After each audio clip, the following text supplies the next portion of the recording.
Peter is a security guard and a devoted family man with a remarkable story to tell about an alien encounter that he claims left him with the Holy Grail, DNA evidence.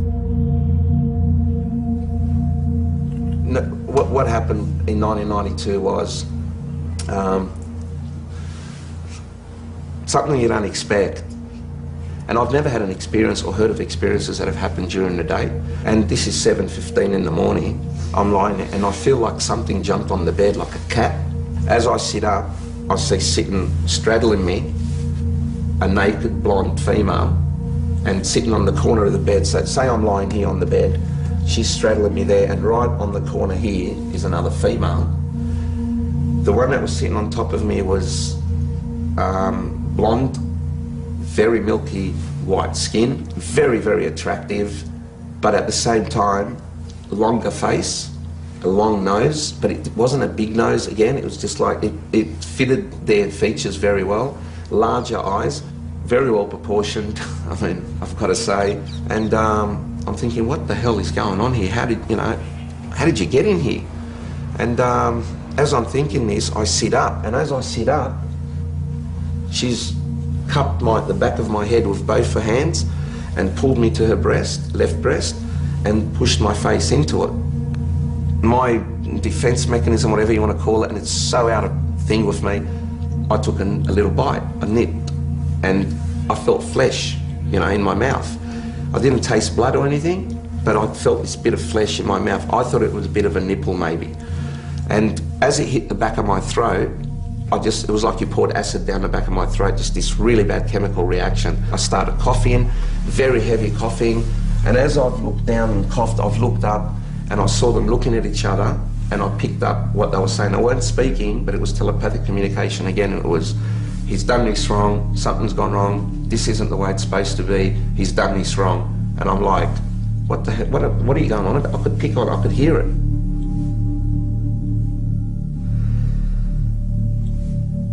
I had an erection for like 6 hours afterwards, and it was pretty painful. And under my foreskin I found 2 hairs. One was like an S shape, almost curled, and the other one was sort of not, it was just wrapped around, embedded in though, like if you push your nail into you get a little bit of a mark. That's what they were embedded. I could see that they weren't on the surface. And as I tried to take them off, peel them off, it was total agony. And so I knew it had to be from them. Peter released his sample for DNA analysis, which was conducted by a biochemist. The results that came back were extremely unusual. And mate, I was bombarded with phone calls from the scientists. Come to our house, took hair samples from me, hair samples from Vivian, blood from me. So it was starting to get like a forensic investigation. What they found was the analysis confirmed the hair came from someone who was biologically close to normal human genetics, but of an unusual racial type, a rare Chinese Mongoloid type, one of the rarest human lineages known, that lies further from the human mainstream than any other except for African pygmies and aborigines. There was a strange anomaly of it being blonde to clear instead of black, as it would be expected from the Asian type mitochondrial DNA. The study concluded the most probable donor therefore must be, as Curie claims, a tall blonde female who does not need much colour in her hair or skin as a form of protection against the sun, perhaps because she doesn't require it. And Peter, thank you. Thank you, Mary. We're always here for each other. Yeah. That's what we've got to do. That's right. Always. Yeah. You do some good work. Thank you. Yeah, I appreciate it. He was a very, very believable, credible guy that works on construction sites and has now, dedicated a large part of his life to to telling his story. Do I think he's doing it for any kind of reason other than the fact that he feels compelled to do it? No, I don't. Chris has decided he needs to talk to Peter Curie again. Hello? Hello? Hello, Peter? Speaking. G'day, it's Chris Rodwell. How you going? your account yesterday was pretty mind-blowing and quite quite detailed. Look, I was wondering whether or not you would be prepared to undergo a polygraph test. Oh, not a problem. I've always requested it, mate. I even at one stage asked Bill, there was some talk of some truth serum that was being used in some military stuff, but I said, mate, I'd be more than happy to do that as well. Okay, great. Cheers, Pete. Cheers, sir. Bye. Bye, mate. It makes it much more believable to me, the fact he was so eager to do the polygraph test. I mean, how can it not? There's a guy saying, without a hesitation, without a shadow of a doubt, yep, I'll do it. What can you go, okay, well, right. That wasn't, I was expecting even a thought. Nah, do it.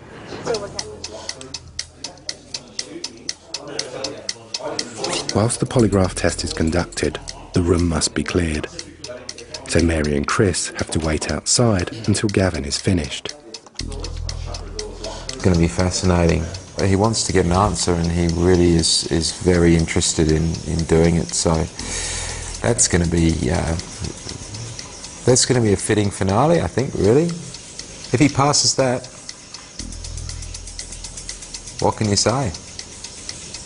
Now, these things, they just record how you're going to breathe during the test. So just raise your arms up again. This one's going to go up and around your thoracic area. All right, just drop your arms down. Yeah. Those sensors on your fingertips, they record perspiration, right? Yep. Okay. If you're feeling faint, if you're feeling uneasy, queasy, whatever, let us know if you do. Yeah. Relax.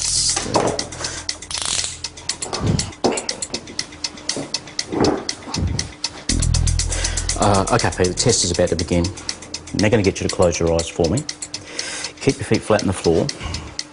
Don't move, and answer each test question truthfully. Is today Wednesday? Yes. Is your first name Peter? Yes. Do you intend to deliberately lie to any test question? No. In July 1988, did you definitely witness 5 aliens in your bedroom at your parents' home in Hurlston Park? Yes. Did you lie to me when you said you definitely witnessed 5 aliens in your bedroom at your parents' home in Hurlston Park? No. Is honesty more important to you than loyalty? Yes. Did you deliberately do anything to try and beat this test? No. Did you lie to me when you said you definitely witnessed 5 aliens in your bedroom at your parents' home in Hurlston Park? No.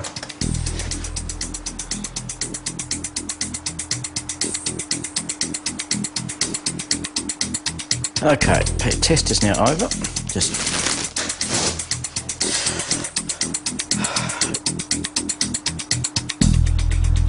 Chris, Mary, I suppose you're dying to know what the results were.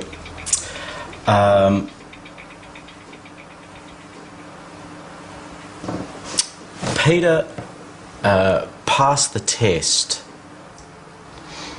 Great. I'm happy. So, as far as I'm concerned, what he witnessed, there has to be some merit in that. The polygraph test has validated Peter's account of the events and reinforced his belief that the scientific community need to take this matter seriously. Look, I think the DNA went a long way to helping people believe. Hopefully with a polygraph to back it, people can then sit back and say, well, if the guy's not lying, there's got to be something there, you know, and if there's something there, and if it's 5% of all the reports around the world, if 5% of those reports are legitimate and mine is part of that, then, geez, we've got a phenomena we need to look at. I mean, the results actually haven't surprised me because I've always believed Peter, and I know that he's got absolutely nothing to gain by saying something so incredible. It was an amazing day to cap off an amazing kind of time. And, you know, I guess I keep coming back to the fact that, you know, after having looked at everything, the only certainty is that there's still uncertainty. And the more questions you ask, the more you find.